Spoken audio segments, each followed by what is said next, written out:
Chapter 10, Personal Finance.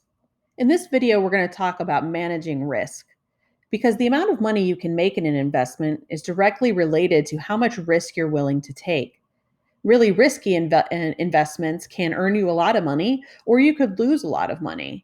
And so you have to determine what is fair for you and how much risk you're willing to take. A general rule of thumb used in the investment industry is called the rule of 70.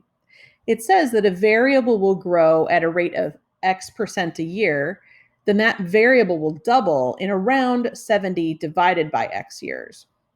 So if we use this rule on an example, let's say the interest rate on a deposit is 5%, then that deposit will double in around 14 years.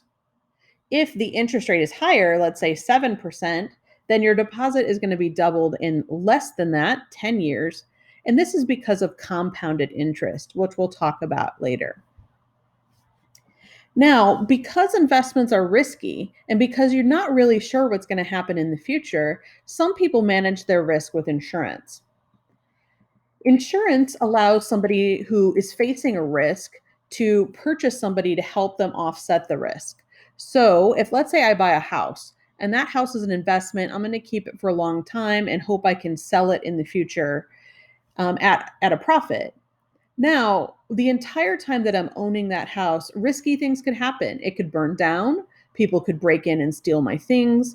So, if I am unsure about what's going to happen with my home, I can purchase insurance on my home. And when I pay a fee to the insurance company monthly, they now accept either part or all of the risk for me, and I'm paying them a fee to do that. This happens with all types of insurance, not just investment insurance. This is also how health insurance works. Insurance allows risk to be pooled. So the homeowner's insurance, they are the ones who gather a whole bunch of homeowners together, get all of these payments, and then the likelihood that everybody's home burns down at the same time is unlikely. So you can offset the risk by pooling it together with others. Same thing with health insurance. The likelihood that everybody comes down with the same disease at one time is little. But if you believe that your healthcare situation could be really bad and you won't have money to pay for that serious illness that comes up, then you pay for your insurance over time and they now pay out your healthcare bills. So it's basically easier for 10,000 people to pool together, and then each of them has 1/10,000th of the risk of the house burning down, as opposed to you taking on all of that risk should your house burn down and you lose your entire investment. There are also ways to diversify and buy packages of investments. We're going to talk about two of them specifically. An index fund is a mutual fund that buys all of the stocks in a given stock index. There are different types of indexes that help us to figure out if the market is going up or down, or packages of stocks that people look at to gauge the entire movement of the entire stock market. One of these is called the S&P 500. It typically has stocks from the 500 largest companies in that particular fund. Another one is Dow Jones Industrial Average. So when you hear people on the news saying the S&P or the Dow is up or down, this is what they're talking about. They're talking about this particular package of funds.